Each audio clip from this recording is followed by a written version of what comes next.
Hi, everybody. We're live.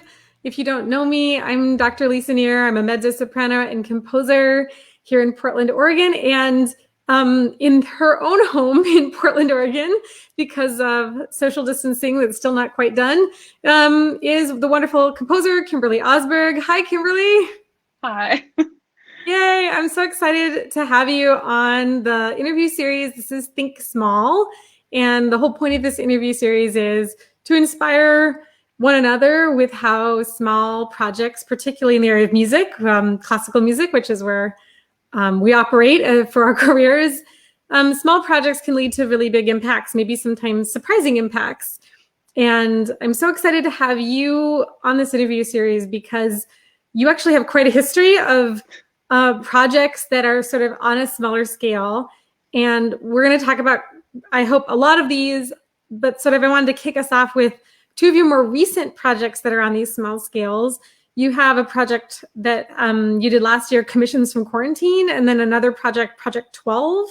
And I was wondering, can you tell us a little bit about those projects and where did they come from and how did you design them so that you would get kind of the impact you wanted, or at least the impact you envisioned, and then maybe there was a different impact, and we'll talk about that too. Yeah. I think like everyone in kind of like the beginning of last spring, I wasn't really sure kind of what the lockdown was going to look like for everyone or how long it was going to be, but I knew I had just moved to Portland in January of 2020, so I really only had a couple of weeks in town before everything locked down. And the arts communities here were doing what they could, but they ended up laying people off, and like I was looking for work and I wasn't really sure what was going to happen. And luckily I'd met like you and met a couple of Yay! other local composers like Drew Swatosh and Arthur Brewer, Mm-hmm. and everyone was so kind and welcoming. But I think all of us were kind of like, it had to kind of isolate also just like mentally from everything that was going on. It was so hard to try and meet new people because we're all just dealing with our own stuff. But I was still really kind of desperate to like meet new people and, like kind of tackle new projects and still try and stay busy, even though I was moving in a new city and didn't know anybody. And so I started to think like, what are some ways that like, what are some challenges that people are having with music making right now, and what can I do to address them? And so obviously the biggest one was that we couldn't meet as large ensembles. It was mostly either like a soloist or someone who happened to live in the house with someone that also played an instrument, but it might not be like a standard duo instrument, be something kind of weird. And like that people didn't have a lot of extra money to just go out and commission like, full works because money's tight as people were kind of losing gigs and work and stuff.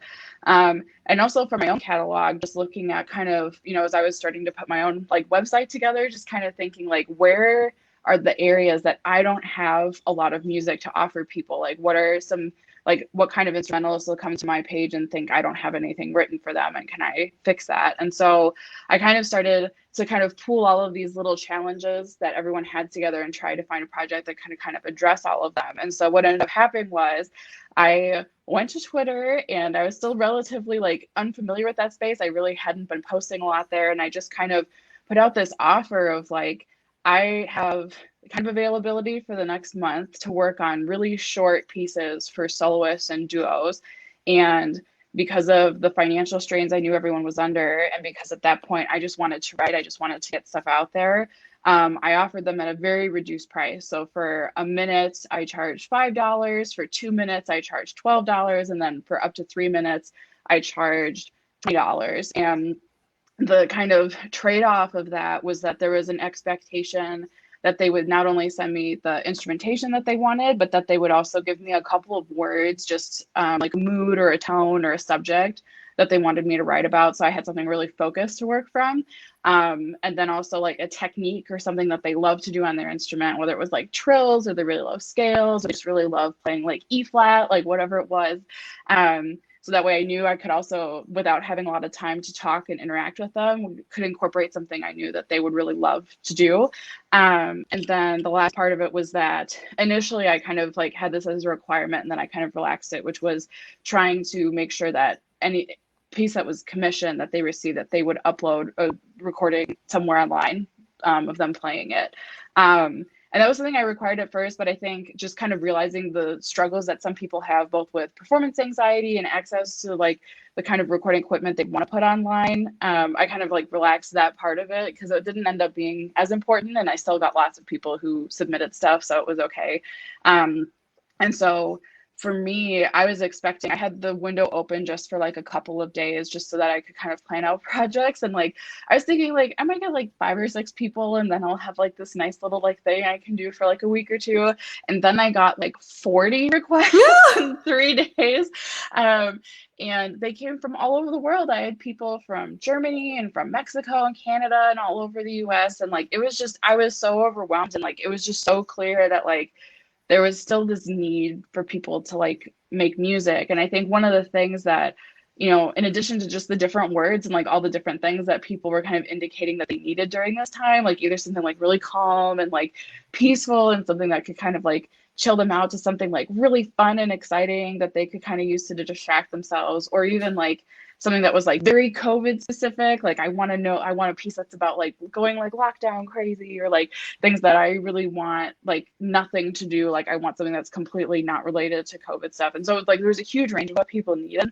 But you know, the thing that I wasn't expecting was that there was a lot of people who had never commissioned a piece before that felt comfortable doing so because of the low financial barrier and because the terms of it were so clear and the pieces were so short that, you know, I think it felt like less of a risk. They're like, okay, like even if I don't like it or it's like too hard or something, like I didn't spend a lot of time or money like making this happen, and like I can kind of get like a little mini commission experience.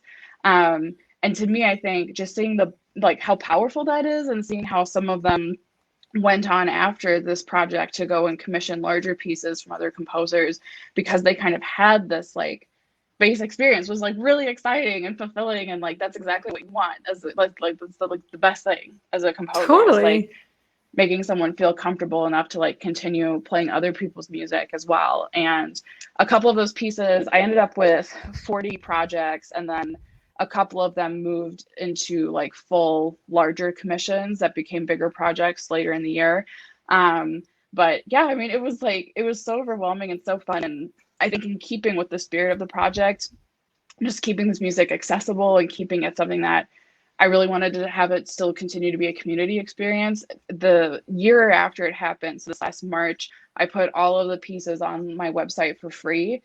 So people can download them, and like any videos that were put up on YouTube or Facebook or Instagram or, you know, Bandcamp or something, I made sure to link it on that same page next to the pieces so that people could see that, you know, there was people who commissioned it, that they, you know, were doing this stuff in their living rooms and just making the sheet music really accessible, so that I think people can kind of get a sense of what that experience is like and kind of see like this stuff is really open and accessible, and they get a really good sense of like all the different things that I've written for and like all the different like moods I can do. And for me, it's like probably one of the things on my website I'm proudest of is just being able to, you know, provide like 30-some pieces for free and have most of them be pieces I'm really proud of and I actually really like. So I hope that people play them and that they let me know when they're playing them. So yeah, that was really exciting. Oh my gosh, that's so great. It's really inspiring. And I love how, you know, you sort of put some energy out there, not knowing what was going to come back, which is like really risky. You know, sometimes there can be some resistance about inviting people to participate, and look, what came back was way more than you expected in so many ways, more people asking to work with you. And then, like you said, realizing some of the impacts. And it seems like this project was really serving a lot of needs. Like you sought out to make it serve some needs in terms of, you know, scope and affordability, but then also that you discovered in the process there were some other needs it was serving. And I think as composers, we can sometimes forget that if you're a performer who has never worked as a commissioner, the commissioning process is really scary. And so, you know, that's such a neat outcome of this project, that you demystified that a little bit and made it seem less scary and inspired people to continue commissioning. I mean, I think that's really fantastic and very inspiring for people. Thank you. And I think like that was like probably one of the biggest, like, I think kind of composer business lessons that I took away from this, which is that I think so often we try to give people like formulas or like kind of like general areas of what we might charge for a piece or what a commission might look like. Because for us, we just know like every piece is different. It takes a different amount of time. It takes different kinds of energy. So it's really hard to give a quote. But being able to tell people upfront as closely as possible, like it's going to be this much or it's going to be this range for this amount of music can really alleviate some of that anxiety, because talking about money is like so difficult in our field because everybody's coming from a different place. People are coming from different levels of privilege and access to resources and time and, access to recording and like the kinds of things that we can offer each other that are like non-monetary compensation that might be worth, looking at charging less. And all of those things are really complicated conversations that have to be looked at almost on a case by case basis. And I think anything that you can do as a composer individually to kind of demystify that process for people who are looking at working with you, saying like, these are kind of like my needs, or this is kind of like where I'm coming from. And like, these are the things that are important to me. So like, I know for me, like it's very important to me that I get good recordings and that I get, good documentation of the music that I'm writing. Cause to me, like that's the way that my music is best shared and best experienced. And so I try to charge less because I know that if I can charge less and they can give me a good recording in exchange, to me, that's worth it. And it's something that continues to help my career reach more and more people, my body of work. And so, for me, that's really important. But for some other composers, that recording might not be as useful to them because of the kind of work they're doing, or because their work is more important to be experienced live, or because they have different financial needs than I do. And all of those things are just really important to balance. And I think as a musician, it might be tempting to go out and try and find either like the most expensive composer because they got to be the best, or like try and find the cheapest composer because like that's all you can afford. And like I think that what you really have to do is find someone whose work really speaks to you and then figure out a way to make that work financially between the two of you. Because if you approach it from any other way, you're going to end up kind of like, kind of thinking about the wrong things, and the project I don't think will be as fulfilling. So that was a big lesson from this project for sure.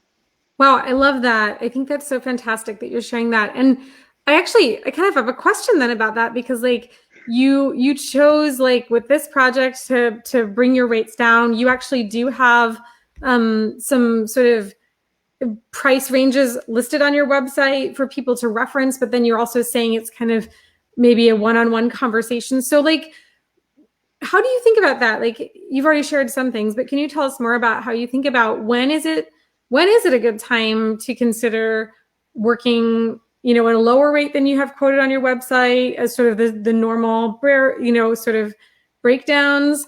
When maybe is somebody coming to you with an ask that's like, hey, even though it says X, Y, and Z on my website, we might have to have a little conversation that's more work. Like, how do you balance that? Yeah, I think part of it is like, so on my website, I kind of lay out how I calculate things for myself and like what my thought process is. And I still ask people to contact me for an exact quote because it's not an exact situation. But I think for me, it outlines the basic things that I think about, which is for me, I have like a monthly goal financially that I know I have to meet in order to continue living my apartment, eating food, and like, getting the new DLC for Animal Crossing or Hyrule Warriors or something. Yes. And like those kinds of expenses, I know I have to make every month. And so I kind of break down any commission that I'm getting, how much of my month is that going to take up in terms of time? And how much then, like if it's a project that's going to take me a week, I know that I need to earn about a fourth of my month's income from that project. And so for me, just kind of once I started to think about things in terms of how much time it was taking by days instead of like specific hours, or like minutes of music, it just freed up a lot of things for me because I know like I can take what that goal is that I have for that month, and look at the project they're asking for, how much time it's going to take, and then give them something that I feel is realistic based on the amount of time that I'm going to spend. And for me, it also gives me, I think it's allowed me to kind of focus on smaller projects because in general, just because I'm able to, when someone says like, I saw you have availability this month, like I'm kind of looking for this project, and I say, okay, that's going to take me a week and I can give it to you on the following Sunday. You know, for them, that's exciting. They're like, oh, wow, like that's so fast. Like, you know, and then for me, you know, like, or I can line it up and say, I've got this availability next month and it's going to take me 2 weeks. So my writing period is going to start on this date and then you'll get it delivered on this date. And I'll send you a draft on these dates, and kind of like setting up those little check-ins with people and kind of like just laying out like, this is the amount of time it's going to take. And so this is the amount of money it's going to cost. And so I think for smaller projects, that's been really advantageous, because I know that for me, I've figured out after this year that I can write anywhere between about 3 to 6 minutes of music, as long as it's like less than like 6 or 7 players in a week. And so knowing that I can do that and that that's something I feel comfortable doing, like I'm able to kind of parse things out better that way. But when I do that, there, you know, there's some certain projects where, like for these miniatures, the whole goal of it was less about meeting that monthly financial goal, because at that time I was still doing some event operations work with an arts organization, but remotely. And so I kind of like ended up fading those, kind of cross-fading those income streams. And as that work died down over the summer and going into this year where everybody was kind of off for the year, my composing income needed to increase. And so for Commissions from Quarantine, the goal was more about getting to as many people as I could and trying to fill out my catalog and trying to just meet as many kind of like musicians online as I could and give them a really positive experience and kind of explore lots of different, you know, like I got to write for Zarb, which was really cool. And like somebody asked for like melodica solo, and it's so cool. Double steel pans. Like I got to write for so many like fun, unique things. And so by the time fall came and I really was like looking, I was like, I either need to like get a lot of money like composing like over the next couple months and plan projects out, or I need to find a job. And the job hunt wasn't going super great, you know, because a lot of the stuff that I'm, you know, I'm capable of doing, which is like art admin stuff, they really weren't hiring for. You know, there'd be, you know how it is, they post jobs online, but then they're actually not looking for someone until a few months later. So it's just kind of, it was tricky. And so I kind of took a gamble towards the end of September, and I said, okay, I'm going to put a call out and I'm going to just set something up where I know I could do this project in like a week, and I'm going to set it for 12 weeks.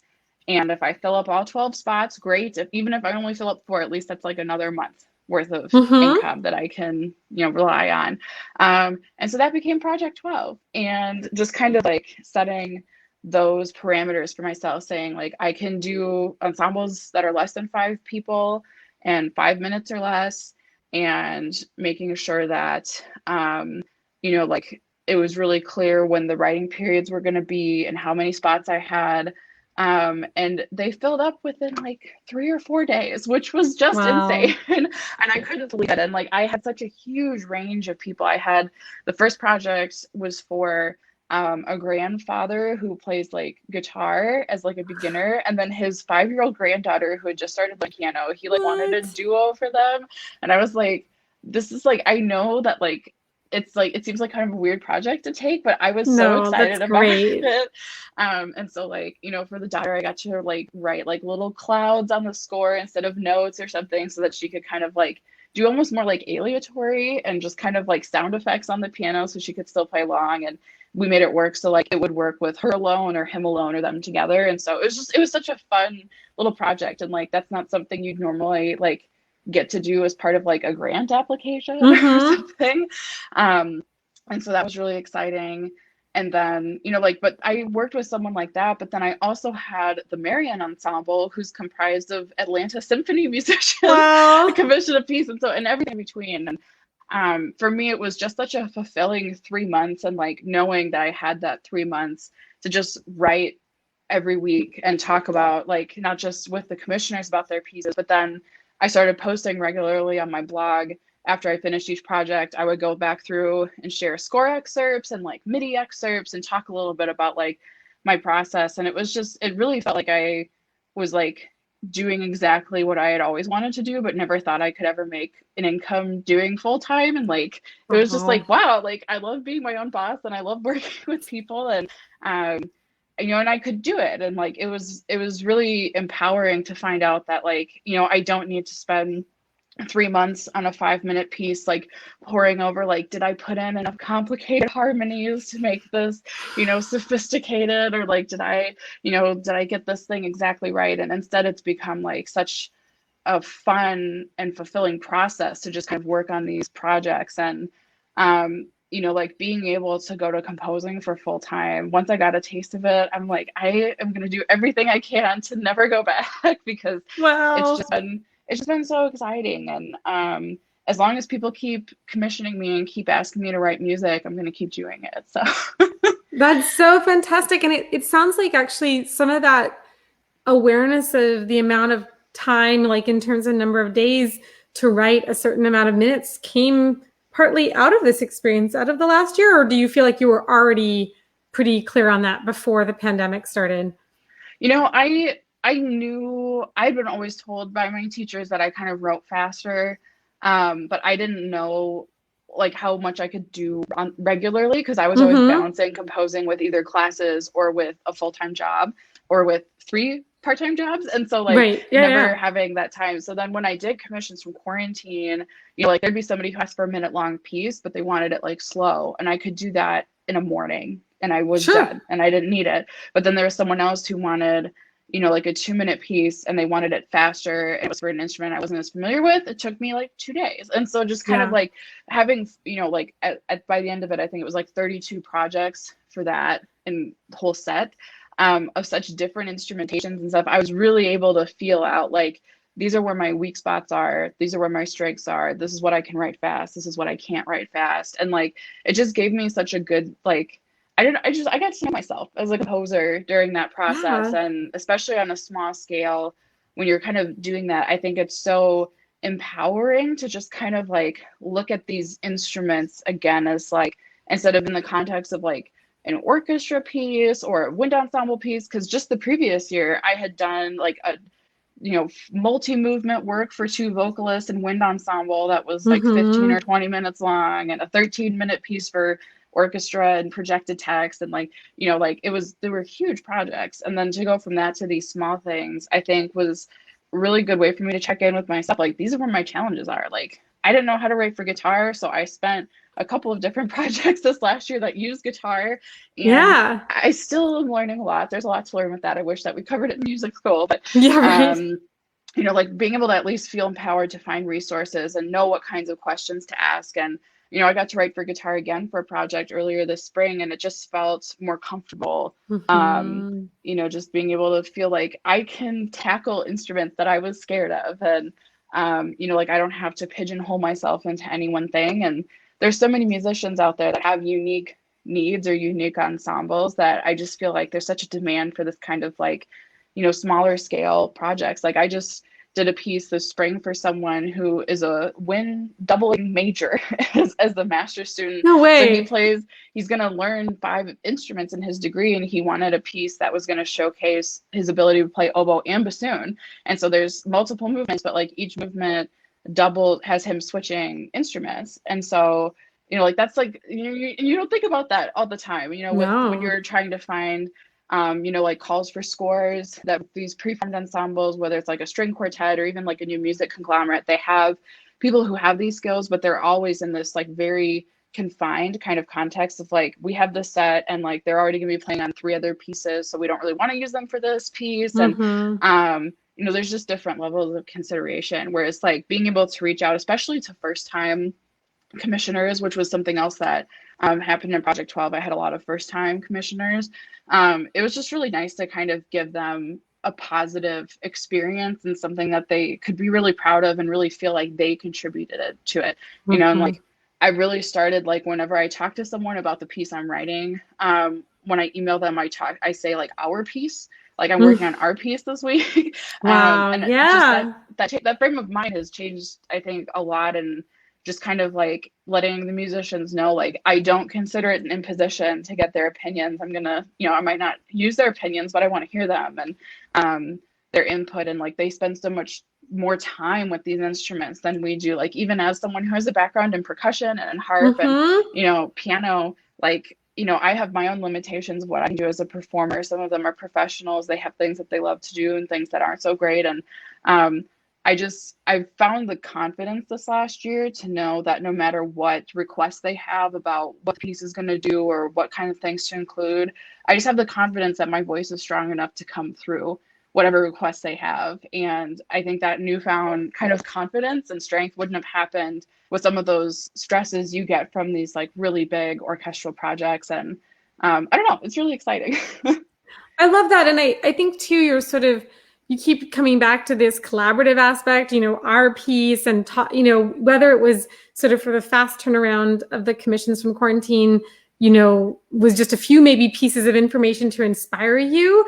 But even that is so huge because of how it includes that collaborative aspect to that new piece that's being created. And it also means that there's a specificity to what you're writing. And I always keep thinking about, in theater, which is my background, we talk about how, the specific is the universal, that like, if you really dig into a character or a moment or a feeling or whatever, the more specific it is for you, the more people are able to look in and see their own specific circumstances reflected. And in some ways, I feel like this is also something that's coming through in these projects, that you're writing maybe specifically for this grandpa and his granddaughter, to play, or for the specific, asks of a performer. And that creates a piece that then is going to have a more specific attraction in for future performances, because it's so carefully crafted that it has this like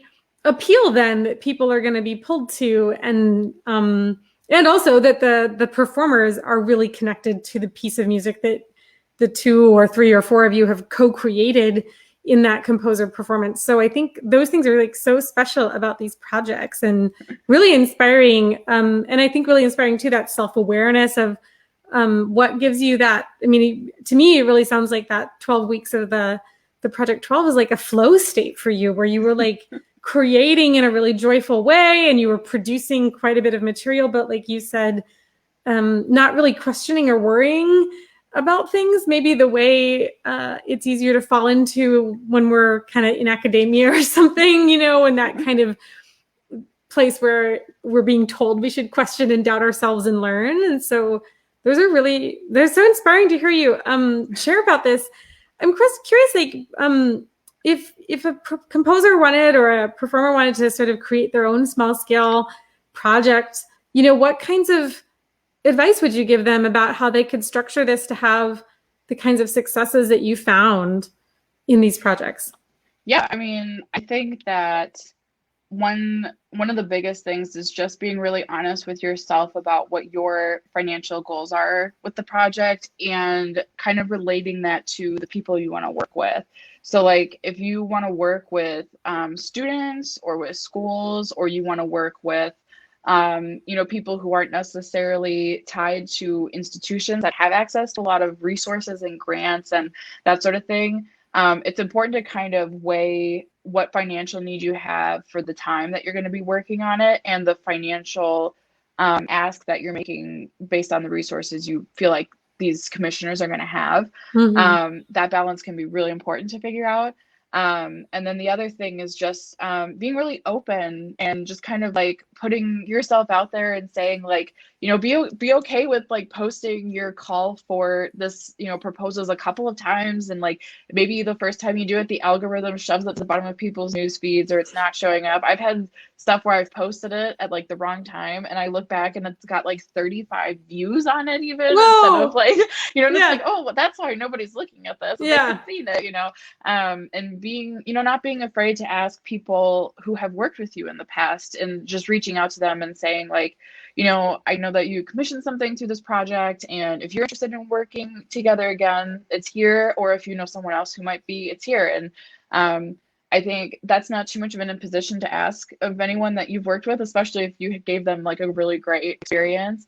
And being able to use those networks in a way that's authentic and genuine and not exploitive is good. And like, I think the other thing is like, I had a project this spring that was set up similarly to Project 12 that was not as popular as Project 12 was when I first signed up for it. And part of it's the time of year, part of it's just the different structure that I was trying out.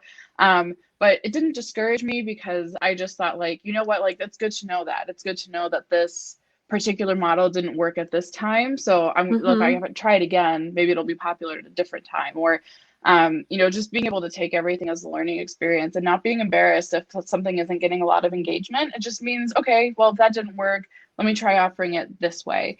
And the internet, it has a long memory about certain things, but it also has very short memory about things that are forgotten. So don't feel like it's embarrassing or it's like humiliating if, something didn't get a lot of engagement the first time that you put out a call for proposals, because chances are people just didn't see it. They just didn't know what was there, or they put it somewhere and forgot about it. And I think being able to just remind people, like, I'm here and I'm open and I want to work with you, and these are my terms, and if you're okay with that, like, let's work together, let's talk. It's just like a very easy way to approach working with new people in a way that doesn't feel like you're asking or demanding too much of anyone or of yourself. So, yeah, I love that. And I really appreciate that you shared that there was this other project where the design maybe wasn't the right fit at the moment for whoever encountered it, right? And that there's an algorithm part of that with online, there's a randomness, but I love that idea that, like, it's an experiment and it's okay to try something. And in some ways, like, social media and the internet, like you said, like, it is a thing where, like, no response isn't like an active no.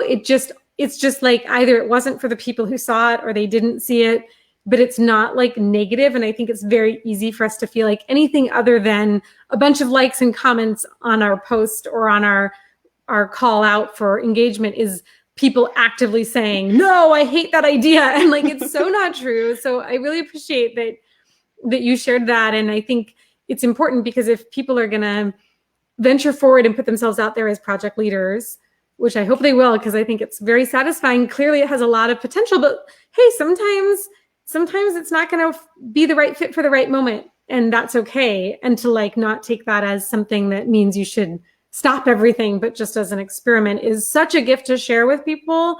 So thank you. And I also really appreciate sort of the transparency where you talked about sort of the different financial goals you had with some of these different projects, because I think, again, that's something that tends to get a little bit shoved under the carpet in classical music and in a lot of the arts, that, maybe someone has another position at a time and they're capable of doing something at a lower cost. And at another time, their financial needs are different. It doesn't mean that anything is bad or better or worse. It just is about sort of that place that you're at and what you're able to offer at different times, so I think that's really helpful because we don't always talk about that. We talk about on our artist bios, like, only the things about our art, right? As if, and if you had another job, like, oh, that's bad, or there can be that feeling like it's bad, or that we shouldn't talk about it, or that it has no impact on our art, when of course it does. Like, time and work and food and bills do have these impacts. So I'm really grateful for you sharing that. What's coming up next for you? Do you have anything coming up you want to share with us before we wrap up today? I'm really excited because one of the Project 12 pieces is going to be done next month in the Grand Tetons. And so it's about mountains, and it's happening in the mountains thereabouts. That's really exciting. So I'll definitely be sharing more about that as we go forward. Awesome. And then next month, I'm still working on a couple of piano solo pieces because that was something I wanted to work on. So I've already finished one, and I'm really excited to work on the future ones that I have coming up. And then who knows, the future is still being planned out. So, wow, that's so great. Excited. And is that a new performer at the Grand Tetons, or is it the performer doing a repeat performance? Yeah, so the Marianne Ensemble, who I mentioned earlier, they premiered it as part of a concert of works by women earlier this year. And now a few of them are also players for the Grand Teton Music Festival. And so they ended up getting it programmed out there. And so I'm just really excited. I'm really excited to hear my music in the mountains. So oh my gosh, that's so exciting. And congratulations on that. And again, on like how a piece that was created for one moment in time or with one purpose is now continuing to have a life and take your music to new audiences. That's so awesome. Congratulations. Thank you. Yay. And thank you for having me. I love what you're doing with this series, and I can't wait to see who you have on next. Yay. Oh, well, thank you. I know I'm so inspired by talking to you. It's always so wonderful to hear about the music and the art you're creating. And I think this will be really inspiring for everybody who watches. Thanks everyone for watching. And the series will continue next month. I've got some fantastic musicians that will be joining me for these conversations about small projects and how they can have big impacts in our artistic lives. So thank you again, Kimberly, for being with us. And I'm going to drop your website in the comments right after we wrap up here so people can follow you and keep up with all the great things you're doing. Thank you.